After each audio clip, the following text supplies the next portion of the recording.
Okay.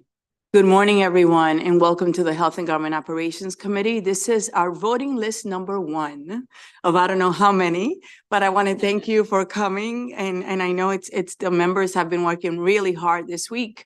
The LAs, thank you for getting these bills ready, and staff as well. So may I have a motion on the withdrawals, please? All those in favor say aye. Any opposed? It's unanimous. So let's go on to House Bill 355.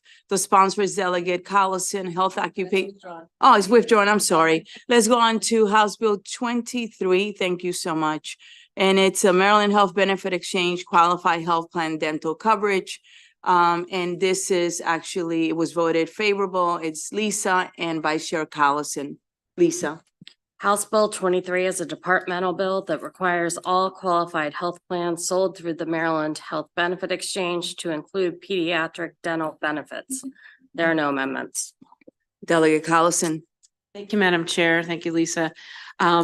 This bill just assures that any insurance company coming into our market in Maryland in the future will have pediatric dental coverage. All of the plans currently engaged in Maryland have those plans, and this just makes sure that any future insurance carriers will include them as well. With that, the bill passed unanimously from the Insurance and Pharmaceutical Subcommittee. I move the bill. There's a second, and there are no amendments on the bill.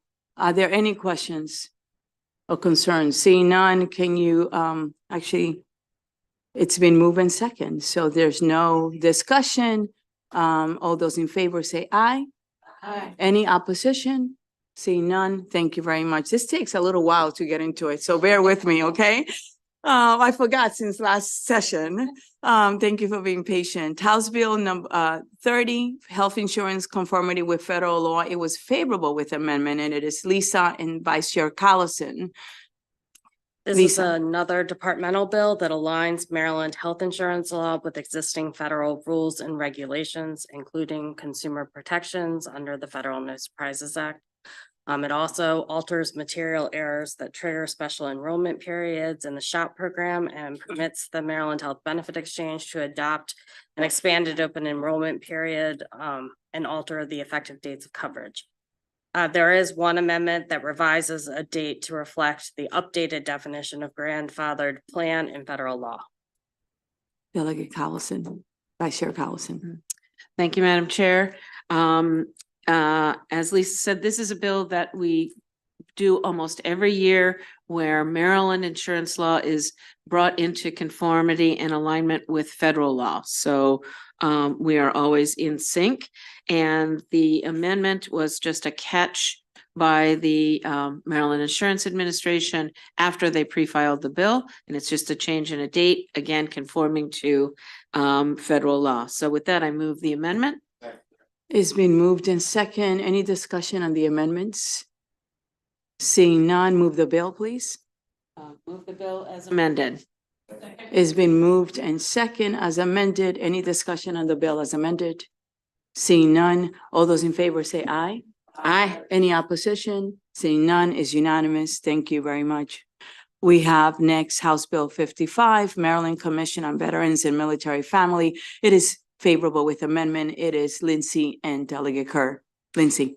This bill establishes the Maryland Commission on Veterans and Military Families, staffed by the Maryland Department of Veterans Affairs. The commission must study and make recommendations for developing and implementing a statewide strategic plan to make Maryland the best state for veterans and military families, including legislative and budgetary recommendations, and identify key performance indicators to assess the quality of life for veterans and military families in Maryland relative to other states. The commission must report its findings and recommendations to the Governor and General Assembly by December 1st, 2024. There is an amendment in your packet that was adopted by the Government Operations Subcommittee that adds members to the commission and requires the commission to consult with certain entities. The cross-file on this bill passed the Senate with the same amendment, 46-0. Thank you, Lindsay, for your work. Delegate Kerr. Thank you. There's no controversy about this bill. I move the amendment. Second. It's been moved in second. Any discussion on the amendments? Seeing none, on the bill as amended. Move the bill as amended. Second. It's been moved in second. Any discussion on the bill as amended? Seeing none, all those in favor say aye. Aye. Any opposition? Seeing none is unanimous. Thank you for your work. All right, if you do not want to be a co-sponsor, will you raise your hand, please? All right. Thank you very much. Next is House Bill 133, Commission to Study African American Civil War Soldiers in Maryland. It is favorable. It is Lindsay and Delegate Kerr. Lindsay. This bill establishes the Commission to Study African American Civil War Soldiers in Maryland. The commission must study the history of African American Civil War soldiers who fought for the Union Army in Maryland, including muster rolls, locations of services, and all distinguished honors and recognitions awarded, and make findings and recommendations regarding the funding, design, construction, and location of an appropriate memorial dedicated to the African American Civil War soldiers in Maryland. The commission must report its findings and recommendations to the Governor and General Assembly by December 1st, 2024. There are no amendments on this bill. It was considered in Government Operations Subcommittee. Thank you, Lindsay. Delegate Kerr. Thank you, Madam Chair. I anticipate this to be a very popular bill, and I move favorable. Second. It's been moved in second. Any discussion? Seeing none, all those in favor say aye. Aye. Any opposition? And I'm sorry, we cannot get on the bill because there are no amendments, so we cannot get on it, okay? But we can vote for it. House Bill 227, State Government Information Technology. It is favorable with amendment. It is Lindsay and Delegate Kerr. Lindsay. This is a departmental bill from the Department of Information Technology, also known as DO-IT. It makes various changes to DO-IT's oversight of major information technology development projects, including modifying the criteria used to determine whether a project is considered a major information technology development project and expanding the authority of the secretary related to those projects. The bill also expressly authorizes the secretary to determine whether the information technology purchased, leased, or rented by a unit of state government is consistent with the IT master plan, clarifies that the definition of information technology includes networking and software applications, and clarifies the definition of oversight as it pertains to DO-IT's responsibilities. There is a reprint of the bill with an amendment in your packet. It begins on page 3, but the actual language that you're looking at appears on page 5 of your packet. The amendment clarifies the definition of major information technology development project as it relates to high dollar value oversight. So this doesn't change the intent of the bill in any way. It just clarifies the language that was there. There were some questions in the bill hearing about sort of a double negative the way it had been drafted before. So that this attempts to clear that up. Thank you, Lindsay, for your work. Delegate Kerr. Thank you, Madam Chair. We were joined by Secretary Savage in subcommittee, who was available to answer any questions or concerns by the subcommittee. Everyone was satisfied, so I move the amendment. Second. It's been moved in second. Any discussion on the amendments? Seeing none, you move the bill as amended. Move the bill as amended. Second. It's been moved in second. Any discussion on the bill as amended? Seeing none, all those in favor say aye. Aye. Any opposition? None. So now we go on to House Bill 232, Physicians and Allied Health Professions, Reorganization and Revisions, favorable with amendment. It is Lindsay and Delegate Rosenberg. Lindsay. This is another departmental bill from MDH. It generally consolidates and reorganizes provisions of law relating to physicians, physician assistants, and allied health professions. There is an amendment in your packet to correct typos in the bill. It doesn't make any other policy changes. This is a very similar bill to House Bill 962 of last year that passed the House 135-0. But new in this year's bill is, and if you're following along in the bill, I'll give page numbers. On page 12, it requires the board to issue a certificate of professional standing and a verification of licensure status to any licensee rather than just to licensed physicians. Also on page 12, repeals the requirement that the board retain a list of all licensees as a permanent record of the board. On page 13, requires each advisory committee to develop and recommend to the board regulations to carry out the responsibilities of the relevant allied health profession. On request, provide recommendations on the practice of an allied health profession and advise on any other matters related to the allied health profession or practitioners.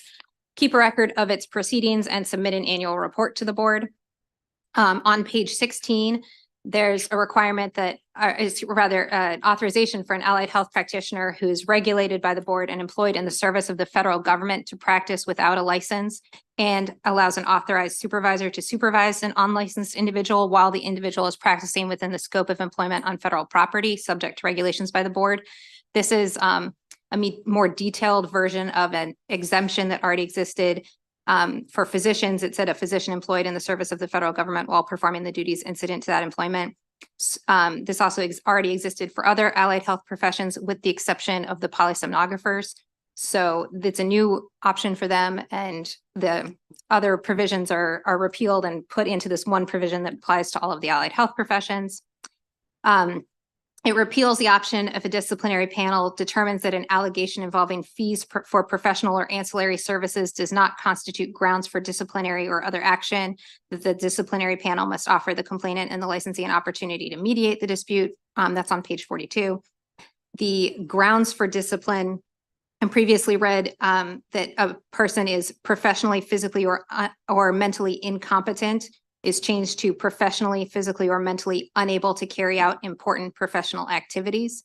That's throughout the bill for all of the various allied health professions. And also under grounds for discipline throughout the bill, grossly overutilizes healthcare services is changed to establishes a pattern of overutilization of health services. So those are changes that are different from last year's bill that you all passed. Otherwise, everything's consistent. Thank you for all that work. Delegate Rosenberg. I can't say it better than staff did. Oh, she did it beautifully. There was no discussion or debate on any of the changes. It was unanimous, favorable with amendments. I would move the amendments. Second. It's been moved in second. Any discussion on the amendments? Seeing none on the bill as amended. Move the bill's amended.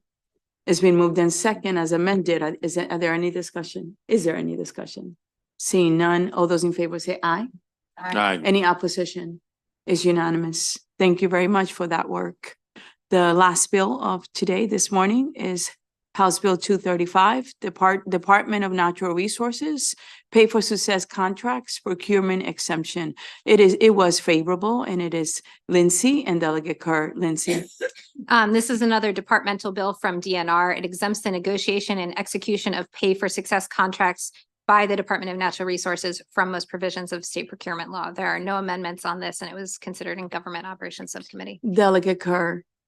Thank you, Thank Madam you. Chair. We did have quite a robust discussion in subcommittee on this. All members' concerns and questions were satisfied, and there are no amendments. I move the bill favorably. Before we get there, could you just discuss what the robust discussion was so that people know?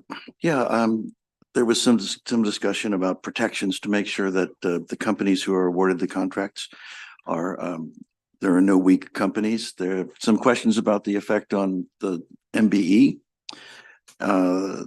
Single force contracts were brought up, as well as provisions about good standing.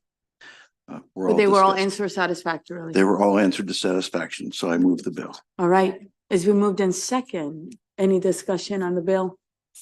Seeing none, all those in favor say aye. Aye. Any opposition? Seeing none is unanimous. I want to thank the committee for your hard work. I hope you have a blessed weekend and get some rest because we're going to have very long days coming up. There's going to be a lot of bills. As you know, the deadline is Thursday.